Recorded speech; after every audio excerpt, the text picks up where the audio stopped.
जय परमेश्वर परम प्रभु परम पुरुष परमाण आदि शक्ति आनंदमयी अखिलेश्वरी नमाम। कौशलेश मिथिलेश्वरी सिद्धि करेंगे काज, वाणी वर्णन के प्रथम बोल सिया बलराम। आदरणीय श्रोतागण, आज हम आप लोगों के सामने ये राम वनवास की कथा जो लेकर के चल रहे हैं कि प्रभु श्री राम माता पिता की आज्ञा मान करके किस तरीक़ा से वनवास को गए थे। जिस समय प्रभु श्री राम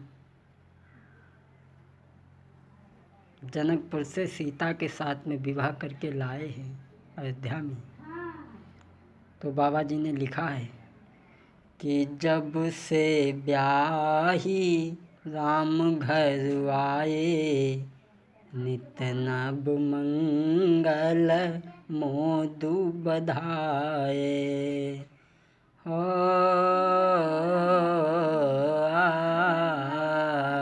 जब से राम ब्याही घर आए, नित नव मंगल मोदु बधाए।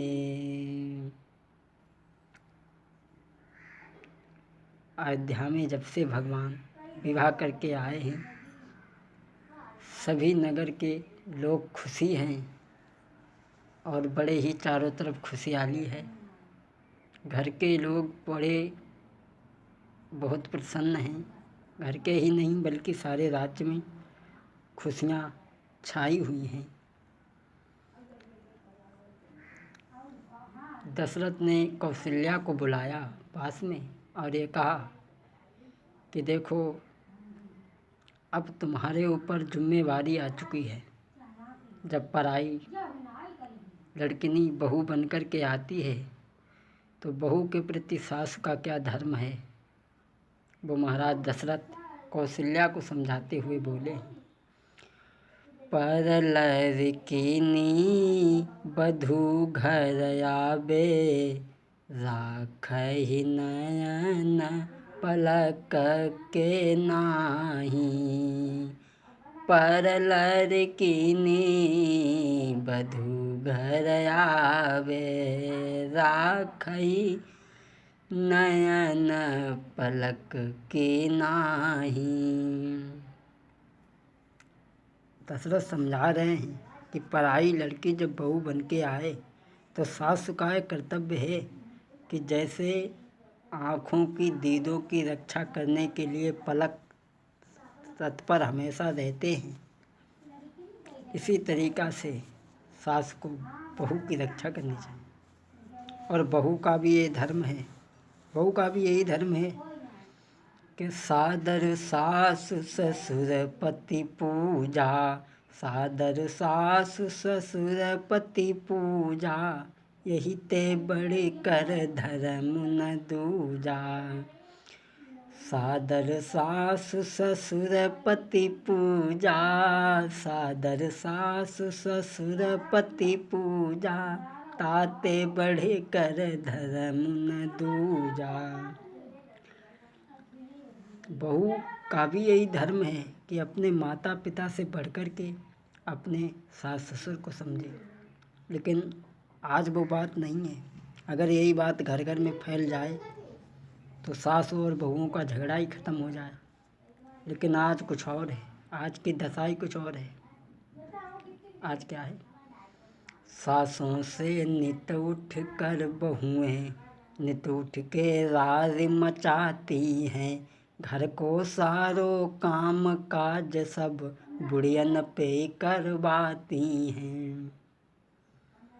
आज सास और बहू के बीच में क्या रिश्ता बन चुका है वो तो आप जानते हैं। और ऐसा नहीं, घर को खाना नी को न लागे, होटल को ललचाती हैं। घर को खाना नी को न लागे, होटल को ललचाती हैं। पति से बात तो बाहर गई और उलट जाग जमाती हैं। अरे पति से बात तो बाहर गई और उलट जाग जमाती हैं। ये महाराज दशरथ ने कौशल्या को समझाया है। और भक्तों, बड़े खुश हैं महाराज दशरथ। एक बात बता दूं कि ज़िंदगी के दो पहलू होते हैं, सुख और दुख। न तो कभी दुख रहता है और न तो कभी सुख रहता है। एक दिन दशरथ ने सोचा कि अब तो काफ़ी अवस्था हो गई, हमें भगवान का भजन करना चाहिए, क्योंकि इंसान ज़िंदगी भर यूं ही बिता देता है लेकिन भगवान का भजन नहीं कर पाता है। कल कल करते कल गई, बीत गया सब काल। कल आई ना कल पड़ी, तुल गयो काल के गाल। तो दशरथ के बाल सफ़ेद हो चुके थे कि बालों ने कहा इशारे में, अब बाल भाव न धरो राजन। बालों ने कहा इशारे में, अब बाल भाव न धरो राजन। है बाल बाल के साथ काल, बालन को ख्याल करो राजन। ये दुनिया बैठी कमर कसे, बस चलवे की तैयारी है। जिसकी बारी आ जाती है, वो बिना कही चली देता है। 2 दिन की झूठी माया में मेरा तेरा दिखलाता है। जब कूच का डंका बजता है, तो कोई नजर नहीं आता है। महाराज दशरथ ने ये सोचा कि सारी ज़िंदगी यूँ ही बीत जाती है, भगवान का भजन नहीं हो पाता, अब हमें भगवान का भजन करना चाहिए। वृद्धावस्था है। तो महाराज ने आज वशिष्ठ को बुलाकर के श्री राम की राज तिलक करने की सलाह ली है और करने को तैयार हुए।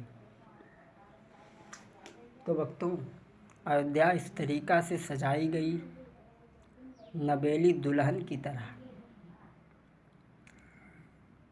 चारों तरफ राज्य में खुशियां हैं, सभी नर नारी खुशी हैं कि घर घर में पूरे गए चौक, बहुरंग पताका फहराए।